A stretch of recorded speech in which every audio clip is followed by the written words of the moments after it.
The clerk will unlock the machine and take the roll. Members will record their presence by pressing the green button. Sorry, the green button.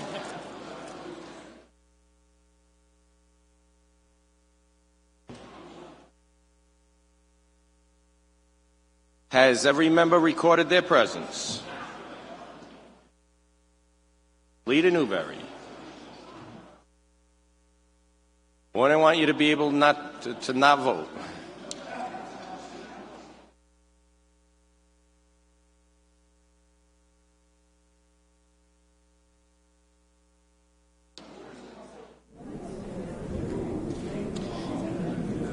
Clerk, lock the machine. We have 69 representatives present. There is a quorum. All rise for the invocation to be delivered by Representative Canario, who will also lead us in the Pledge of Allegiance to the flag. Representative Canario. Thank you, Mr. Speaker. Dear Lord, as we continue to recognize Black History Month, let us call to mind the quote of Dr. Carter G. Woodson, who founded Black History Week in 1926. Declaring what we need is not a history of selected races or nations, but the history of the world devoid of national bias, race, hate, and religious prejudice. Amen. Pledge allegiance to the flag of the United States of America and to the republic for which it stands, one nation, under God, indivisible, with liberty and justice for all. Is there any objection to the approval of the journal of the previous day? Hearing none, so ordered. The next order of business is new business. Representative Solomon with new business, Representative Mello with new business, Representative Messier with new business, Representative Kazarian with new business, Representative Williams with new business, Representative Corvasi with new business, Leader Newberry with new business, Representative Roberts with new business, Representative Abney with new business, Whip Edwards with new business, Representative McCannon with new business, Representative Cannavale with new business, Representative McEntee with new business, Chairman Shikachi with new business, Chairwoman Serpa with new business, Chairman Gallison with new business, Representative Maldonado with new business, Representative Fogarty with new business, Representative Ackerman with new business, as well as Representative Filippi with new business. He does have one. Not yet.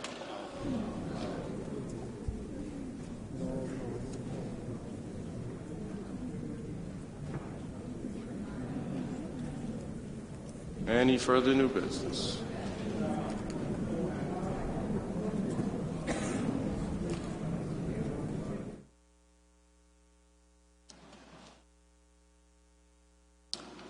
The next order of business is the calendar. Clerk, please read the first item on today's calendar. Item number 1, number 7323. Chairman Kennedy. Thank you, Mr. Speaker. This is a bill that comes to us from Representative Regenberg. It's an act to vacate the forfeiture or the revocation of the charter of Merdesi and Company Corporation. I move passage. Chairman Kennedy moves passage. That is seconded by Representative Casey, Representative Blazejewski, Representative Barros, Representative Abney, Representative Phillips, Representative O'Brien, and Representative Regenberg. There are no lights. Clerk, unlock the machine. All those in favor, please vote green. Those opposed, red.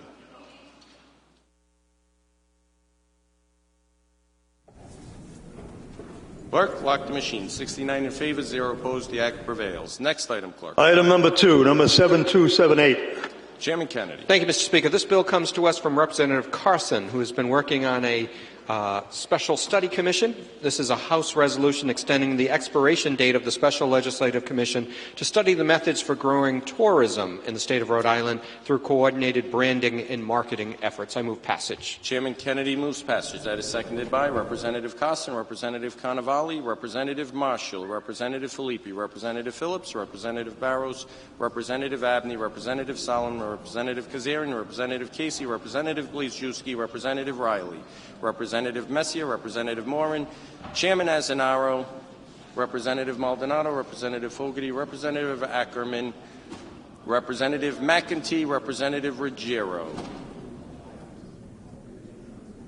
There are no lights. Clerk, unlock the machine. All those in favor, please vote green. Those opposed, red.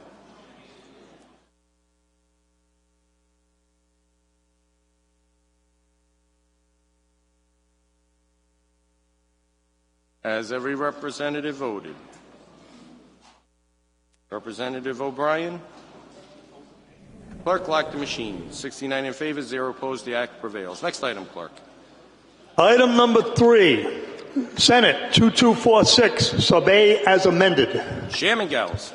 Thank you, Mr. Speaker. Ladies and gentlemen of the House. Senate Bill 2246 by Majority Leader Ruggiero, is the identical to Majority Leader DeSimone's Bill 7409, Substitute A, which provides funding for bridge repairs by authorizing tolls to be collected on large commercial trucks only, by authorizing refinancing of existing Garvey bonds, and by authorizing a new Garvey bond not to exceed $300 million. I move passage.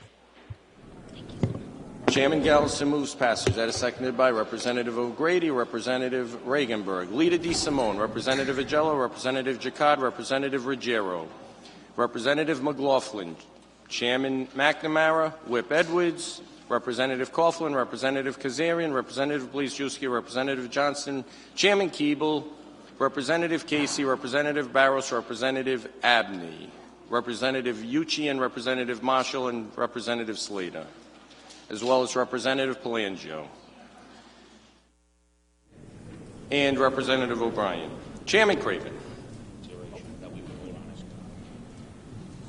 Mr. Speaker, in my absence yesterday, believing that I had recused myself under the proper fashion, I have submitted the appropriate recusal documents to the Speaker's rostrum, as well as for today's vote. I have a conflict of interest with a client I represent who has a direct financial interest, as do I, since he pays me to represent him, in the interest of the outcome of this legislation. So as a result, I ask that I be able to recuse myself and leave the floor.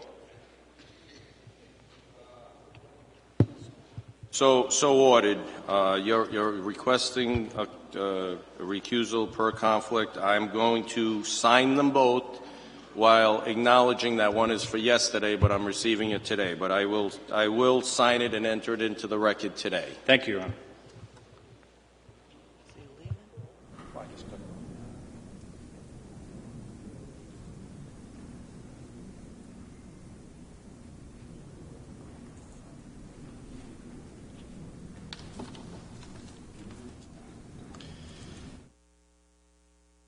Representative Morgan. Thank you, Speaker. Yesterday, during our debate on this bill, I brought to your attention that there is a very high likelihood that it will be considered unconstitutional. The American Trucking Association has 3 causes of action.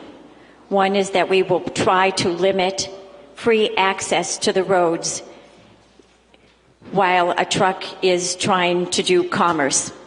It's not permitted. It is unconstitutional. So our constituents will have trucks going down their state roads in front of their houses and schools. The 2 others are probably even more egregious, and that is that we are discriminating against a class of truck. Let's face it, the reason that we are eliminating or giving a waiver to Class 7 and below is for political purposes, to make it more palatable. But in doing that, we are giving unequal treatment to the higher classes of trucks and asking them to pay for the roads used by all. This is discriminatory. The 3rd challenge is going to be to the cap. If you are an in-state trucker, you are capped at $40 a day, meaning you can drive around all day, drive 100, 200 miles. Your price per mile is spread out. But if you are a trucker going through the state, you will pay $40 for much fewer miles. Again, that is discriminatory. If we have started borrowing and spending this money and putting up gantries, we put our state and our state's taxpayers at risk. We should pause, and we should get a legal opinion from perhaps our Supreme Court. We need to get some judicial review of this before we pass a bill that will be viewed unconstitutional and our taxpayers will be left holding the bag.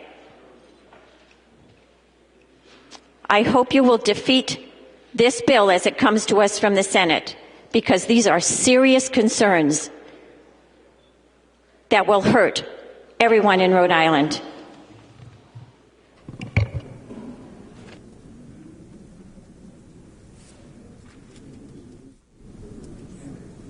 Representative McLaughlin. Yes, Mr. Speaker, and in reference to the tolling issue, we went through it last night. I just want to reiterate, especially to the people about the bill, to the people in my district, okay, and the people of the state of Rhode Island. We have 60% of the truckers that roll through the state pay no tolls. They pay them in other states. So we expect the burden, be placed on our taxpayers for these people that roll through our state. That's crazy. That's ludicrous. Or the other solution might be to raise the gas tax again, where every person in the state of Rhode Island will pay. Well, guess what? Something? You want to roll through our state, you pay a fee, just like every other state. Thank you. Representative Riley. Thank you, Mr. Speaker. Ladies and gentlemen of the House, I know I spoke at length on this bill yesterday, and I'm not going to belabor those points. I rise in opposition to the Senate companion of the bill we passed yesterday, and I'd like to echo what Representative Morgan just said, because I think that is a very important point, and then one that perhaps we overlooked in yesterday's debate. And that is that I think there are two real fatal flaws in this bill. The first being the rather arbitrary distinction we have created with Class 8 and above vehicles and the damage that only they are doing to our roads and why only they should be tolled as opposed to all of the other trucks. We all know the reason why those other trucks aren't involved, because those other classes of trucks belong to predominantly in-state companies that we don't want to see have negatively affected in this bill. As we heard from many people yesterday, we want to affect disproportionately out-of-state truckers. Politically, that sounds great, but that's just what it is, a political argument, and I think could be struck down by the courts. I also want to bring up the point that this cap on the tolls that can be paid is unconstitutional. What we have said is that everyone, no matter where they come from, will pay a maximum of $40, depending on the route, or $20 if they're on 95. But the effect of that means a truck coming through the state, just passing through, will spend more per mile than a local vehicle, also facing that same cap, that is going on and off the highways throughout the day, never paying more than $40. So we are writing into the law that in-state vehicles should be paying less than out-of-state vehicles on an interstate highway. Again, I think it's a fatal flaw, and what I'm afraid is going to have happen is we pass this bill, we spend $60 million to erect gantries, and a federal judge gets involved and starts picking apart what we've done. And in the worst-case scenario, the tolls remain and the caps go. And so one of the only protections that I think many people in this room think they put in that bill vaporize into thin air. So I think there are extreme concerns here. I asked for a legal opinion from the Department of Transportation in committee. I didn't get that. This bill is 14 days old.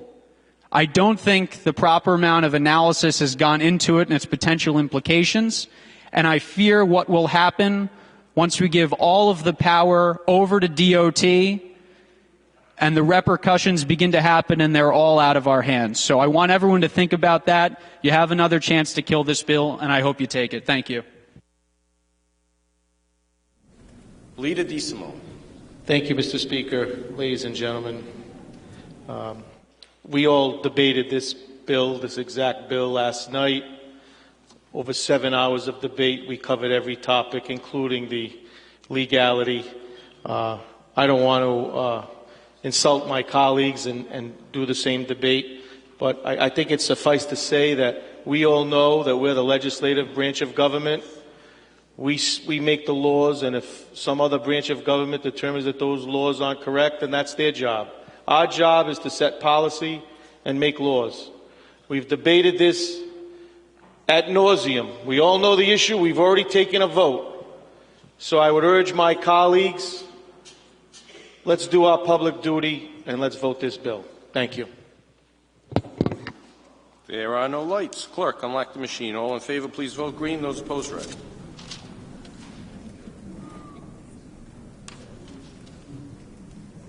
Clerk, lock the machine. 49 in favor, 18 opposed. The act prevails.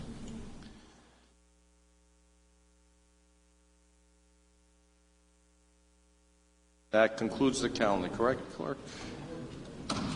Is there any objection to transmitting all matters on the Clerk's desk to Her Excellency the Governor, the Honorable Senator, the Secretary of State forthwith? Hearing none, so ordered.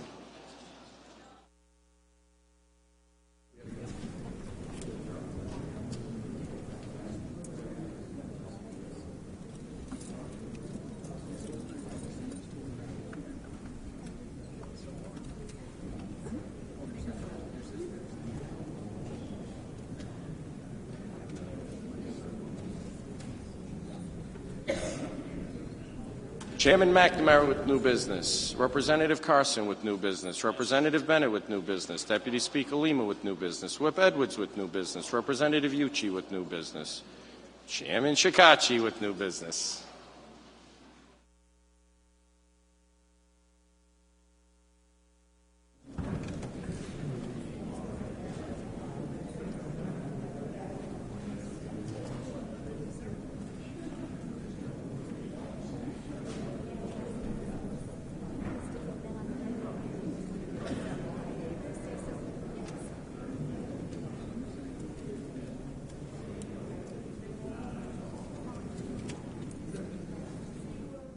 Announcements and introductions. Representative Shikachi.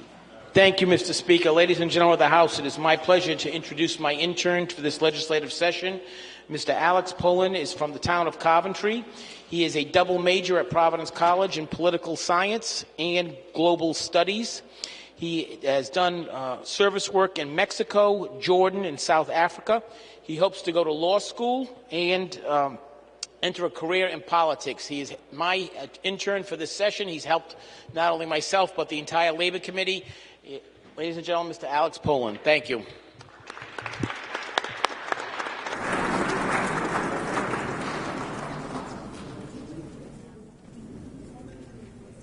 Deputy Speaker Lima. Thank you, Mr. Speaker, members of the House. I rise on a point of personal privilege. Proceed. Mr. Speaker, my name was mentioned on the radio today by a member of this House in an attempt to place this House and myself in an unfavorable light.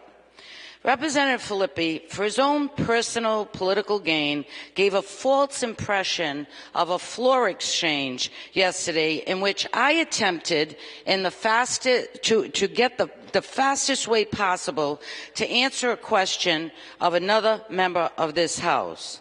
A question was raised by Representative Nunes as to what the exact language was of the federal regulation.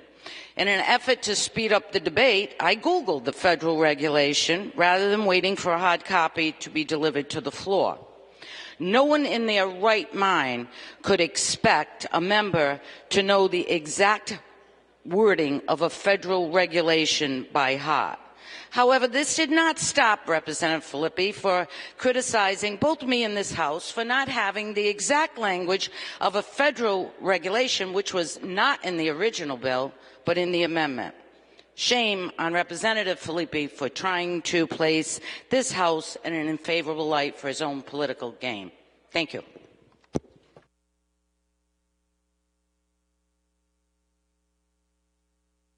Thank you, Deputy Speaker Lima. Representative Diaz. Thank you, Mr. Speaker. Allow me to cool off. Mr. Speaker, ladies and gentlemen, I have the pleasure to introduce my intern for the legislative session this year. I have with me the young lady, Nicauris Heredia. She's from Rhode Island College, and she's doing a double major, political science and public administration. Please help me to welcome my student who will help me in working for child care issues and other business related to my job here. So, Nicauris Heredia, welcome to the House.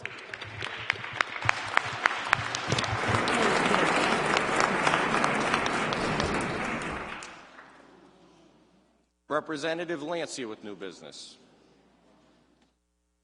Any other new business out there? Chairman Keeble with new business. Any other new business? Representative Abney. Thank you, Mr. Speaker. Adjournment, please. Proceed, Representative. Last night, when I got home from the exchange that we had here of a great show of democracy, I got that telephone call that nobody really likes to get at 1:30 in the morning. My brother called me from Texas to tell me that my oldest sister had passed away last night at about the same time we were adjourning from our debate here. Her name is Eunice Love, and she's my hero. She was a young woman a long time ago, as she would say. She was 74 years old, in good health, but she passed away very suddenly. She was my hero because when I grew up, she was one of the few African-American women in my neighborhood who even went to college. And when she did that, she instilled in me and the other three brothers and sisters that I had the value of education. She herself went on to graduate from college, doing what my mother wanted us to do. She wanted all of her 5 kids to go to school because she knew education was the way out. My sister spent 37 years as a special education teacher, making sure that she served the underserved people in our community. I'm here today and not in Texas because she always told me that grieve in between your work. Make sure you get your work done and grieve as you do that. Now, that might not be good advice, but that was Eunice, so I'm not going to go home until Sunday. She loved Rhode Island. She visited Rhode Island 3 or 4 times in her life, and she always talked about the people, especially those from Cranston, who she would try to mimic when she spoke. But she loved our natural resources, the people, but she's gone, and I asked that the House adjourn in Eunice Love's memory today. Representative, we absolutely will. Our thoughts and prayers are with you and your family. We're very, very sorry for your loss. And I'm going to recognize that you're here serving the people of your district in this difficult time. That's dedication. I would expect no less from you, one of the most substantial men that I've ever met in my life. So thank you for your service, Representative. And once again, our thoughts and prayers are with you. Representative Bennett. Oh, I'm sorry, Representative, if I may. I'm going to come back to you because I've got to apologize to Representative Williams. I indicated I would go to her earlier. Representative Williams. Thank you, Mr. Speaker. There was no apologies necessary. I was patiently waiting. I see an array of lights before you, and no, I'm the sorry. best thing comes, the last things, good things come to those who wait. I apologize. Thank I intended to go to you first, and I did not, so I'm sorry. Thank you. Charlene. Thank you. 8 years ago, an African American senator from Chicago accomplished the impossible. He proved that the long established lines of political thought in this country were not only wrong, but in fact were no longer the actual reality of this country and the hearts and mindset of its residents. Barack Obama's path to the White House was a tangible and quantifiable example of the social progress we as people have made in this country. A commitment for progress means never stopping, never settling for where we are, but always striving for more and what's next to better our country. As we celebrate Black History Month and approach President's Day, the presidency of Barack Obama should be looked at in two different but equally important ways. After electing Barack Obama, there is no turning back from the progress that was made when a Black community organizer from Chicago captured the highest office in this land. He shattered the lines of thinking that only white men could become president, and in turn inspired millions of young children about what is possible, regardless of your race, gender, or personal beliefs, when the drive to better your society is present within. Now, as President Obama ends his second term in office, and after we all witnessing the progress that has been made over the past 8 years, we must not rest. President Obama's accomplishment must be viewed as a backstop to the progress yet to be made in the future. Listen, we are all aware that our state and the country are still far from being perfect. There is much more work to be done in eradicating intolerance, bigotry, injustice, pervasive double standards, greed, and a general sense of dissatisfaction and division within the system currently in place. The status quo is not good enough, not at all enough for the people of this country, and we must march on. We must take the progress that President Obama represents and accelerate it into the future. You see, as a little girl, I dreamt about the possibility of a Black man presiding and sitting in the Oval Office at the most powerful and important desk in all the land. However, I was always told it could never, ever happen. Well, listen to my words and see what we all know. It took many long years and many hard-fought battles. But my dream and the dreams of many others became a reality in 2008.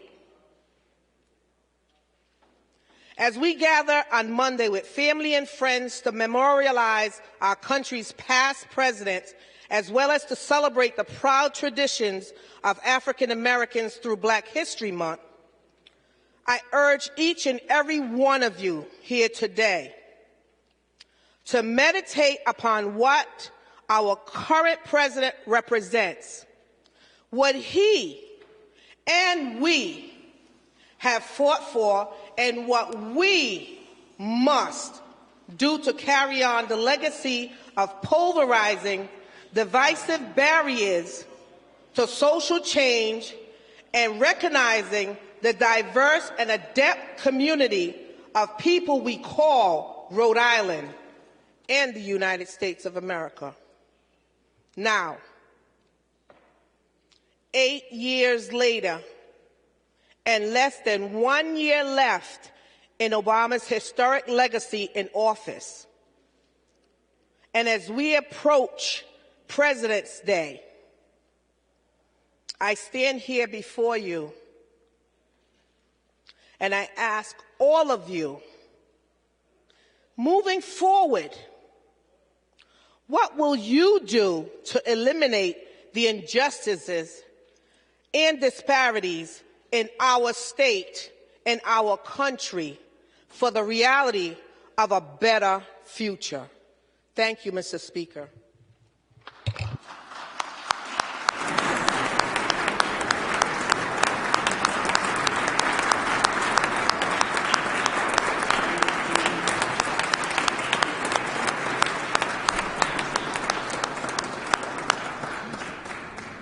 Thank you, Representative Williams. Very, very, very well said.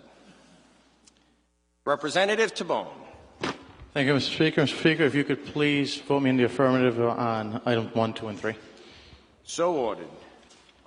Representative Bennett. Thank you, Mr. Speaker. Can we go back to new business? Representative Bennett with new business. Representative Giarrusso with new business. Representative Casey with new business. Any other new business?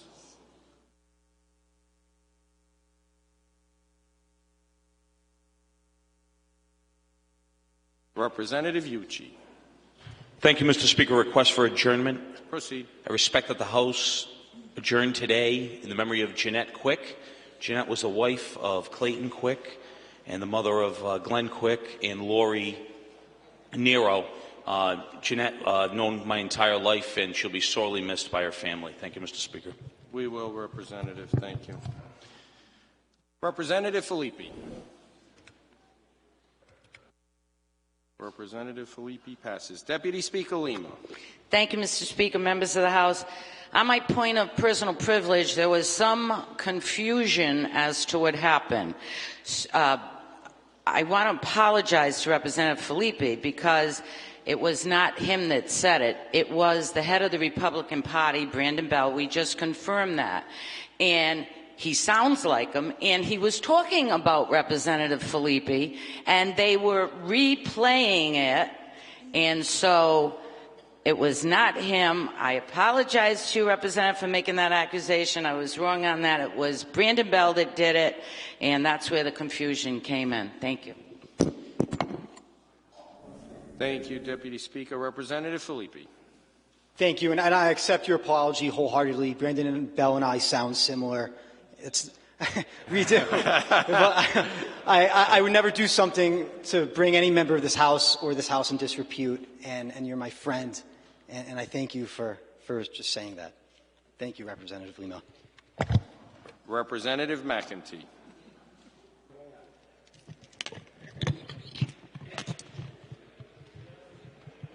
Thank you, Mr. Speaker. I have a resolution for immediate consideration with the consent of the Majority Leader and the Minority Leader. Send it up, please.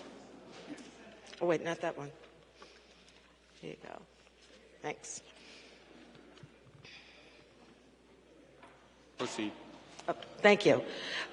This proclamation proclaims the week of March 6th through the 12th of 2016 to be Women in Construction Week in the state of Rhode Island. The National Association of Women in Construction has distinguished itself for 55 years as a voice of women in construction in Rhode Island. The work done by the NAWIC Rhode Island Chapter 52 has benefited Rhode Island through community development and educational programs. Chapter 52 has unceasingly promoted the employment and advancement of women in the construction industry. I would ask that, I think this is a good thing to do for women in construction. I'd like to have them up on the week of March 6th, and I would ask you all to pass this resolution. Thank you. Thank you, Mr. Speaker. Chairman Handy. Thank you, Mr. Speaker. An announcement and an introduction, please. Proceed on both. Thank you.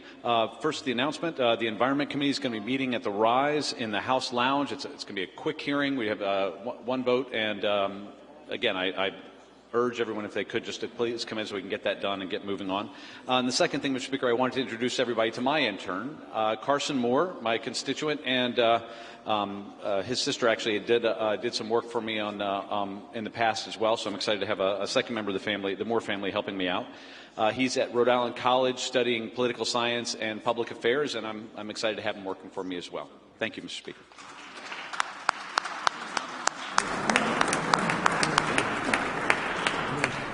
Representative Ackerman. Proceed.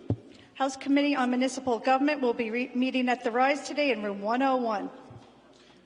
Representative Jello. Thank you, Mr. Speaker. Announcement, please. I'm sorry. Proceed. Announcement, please. Proceed. Actually, two announcements. On Monday, February 15th, Representative Arthur Handy will be celebrating a birthday. I'd ask that we wish him all a happy birthday now.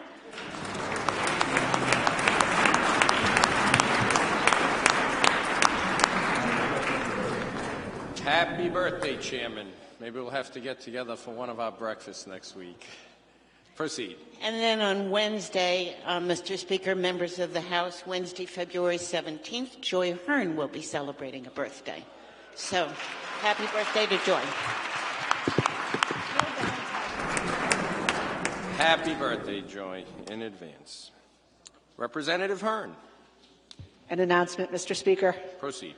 I am extending very happy birthday wishes to a constituent and a dear friend of mine, and many people on this floor and in the Democratic Party know him. He invented the Democratic Party in Barrington, Rhode Island. Anthony Valentino Arrico, father of our Tony Arrico, who is one of our staff in the legislative department. He's turning 80 years old on Valentine's Day. So, Anthony Arrico, happy birthday.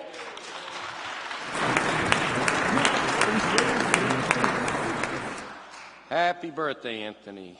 Is there any objection to transmitting all matters on the clerk's desk to Her Excellency the Governor, the Honorable Senator, the Secretary of State forthwith? Hearing none, so ordered. Representative Lancia. No, I'm sorry. I'm transmitting the bills, but we're not done with announcements and introductions yet. Representative Lancia.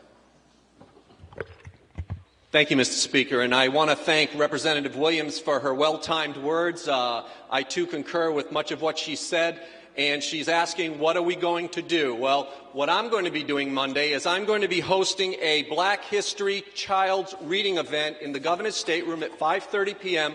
with three of our well-known community leaders, Kobe Dennis, Sean Hawley, Alan J. Williams. We'll be welcoming young children. We'll be reading to them books on Black leaders, people, and we also will be giving out free books to the children. We'll have light refreshments.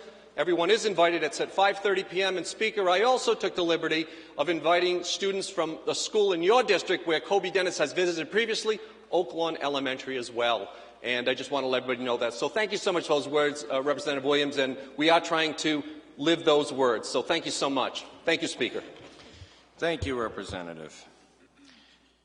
Representative McEntee moves House Resolution proclaiming the week of March 6 through 12, 2016 to be Women in Construction Week in the state of Rhode Island. That is seconded by Representative Ucci, Representative Williams, Representative Almeida, Representative Diaz, Representative O'Brien, Chairman Shikachi, Representative Carson, Representative Ruggiero, Representative Lombardi, Representative Reaganberg, Representative Amori, Representative Palangio, Chairman Handy, Representative Cannavale, Representative Canario, Representative Maldonado, Representative Tanzi, Representative Kazarian, Representative Agello, Representative Messia, Chairman Craven, Leader DeSimone, Chairman McNamara, Representative McCannon, myself, and the entire House of Representatives.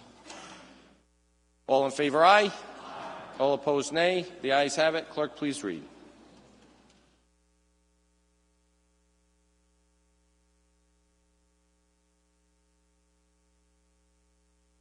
House Resolution proclaiming the week, March 6th to 12th, 2016 to be Women in Construction Week in the state of Rhode Island.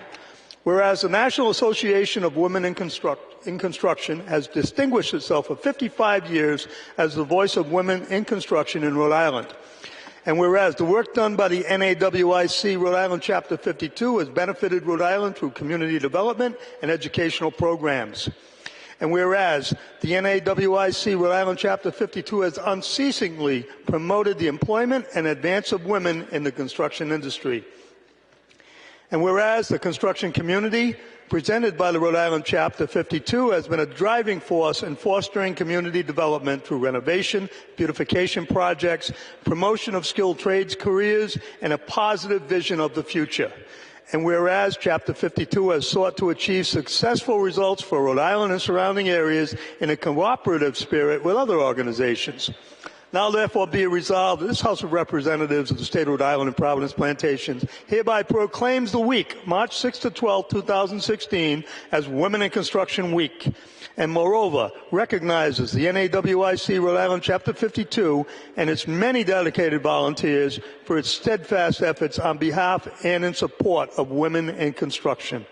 We furthermore urge and encourage the citizens of the state to congratulate the organization on its many fine accomplishments.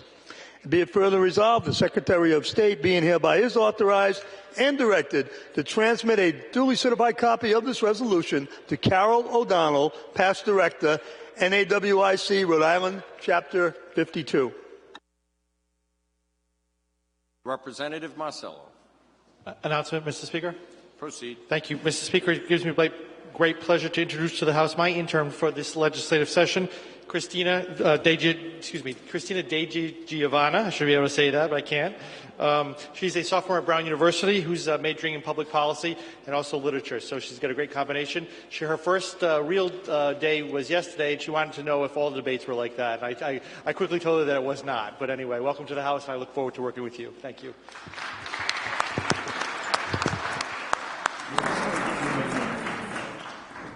Representative Messier.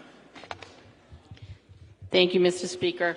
I have a House resolution expressing profound sympathy on the passing of Teresa M. Cavallo. She was in my district. She died at the age of 91. She will be missed by her family. It does not have to be read. Send it up, please. Representative Fogarty. Adjournment, Mr. Speaker. Proceed. I'd like to adjourn in the memory of a cousin of mine, Josephine Hannon. Josephine Hannon is really the last connection to Ireland that we have in my family with her Irish brogue. She passed away with her family this past Tuesday morning. She was the husband of the wife of the late Hugh Hannon. She leaves her son Peter, Jack, Anne-Marie, her daughter, and Jody, Tommy, and Kevin, and Brian Hannon. All of the Patuxent Valley, Patuxent Village area, and she's a kind and gentle soul. And again, I'm just going to miss that Irish brogue of hers. So may God hold her in the palm of His hand. Thank you, Mr. Speaker. Thank you, Representative. Representative Messier moves House Resolution expressing profound sympathy on the passing of Teresa M. Carvalho. That is seconded by Lita D. Simone. All in favor, aye. All opposed, nay. The ayes have it. Representative Tabone. Thank you, Mr. Speaker. Announcement. Proceed. Speaker, I want to take this time to congratulate my good friend and one of the nicest, most hardworking people I know, John J. Madden III from Pawtucket. Congratulations on your 50th birthday. Myself and on behalf of the House, we want to congratulate you. Thank you. Thank you, Representative. And before we conclude announcements and introductions, we're going to go to communications. Clerk, please read. Representative Jan P. Malik is unable to attend session today, Thursday, February 11th, 2016. Representative Teresa A. Tansey is unable to attend session today, Thursday, February 11th, 2016. From Speaker Nicholas Mattiello, February 11th, 2016. House Committee on Corporations, Vice Robert Phillips. House Committee on Finance, Vice Raymond Hall. House Committee on Judiciary, Vice Joseph Solomon. Home Committee on the Environment and Natural Resources.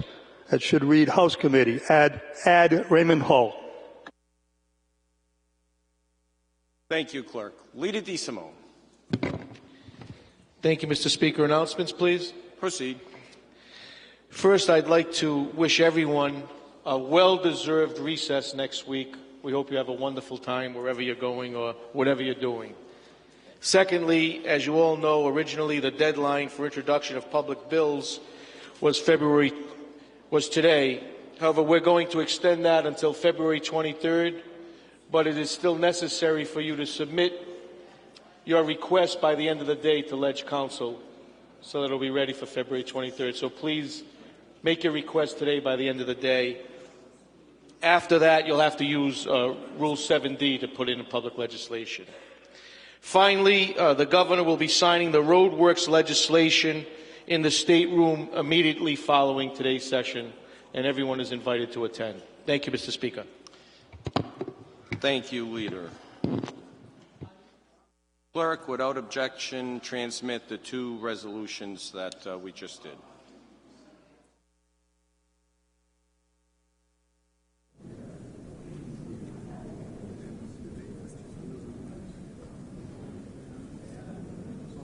Leader DeSimone moves that the House adjourn in memory of Eunice Love, Jeanette Quick, Teresa Carvalho, and Josephine Hannon. The motion is seconded by Leader Newberry. All those in favor, please stand for a moment of silence.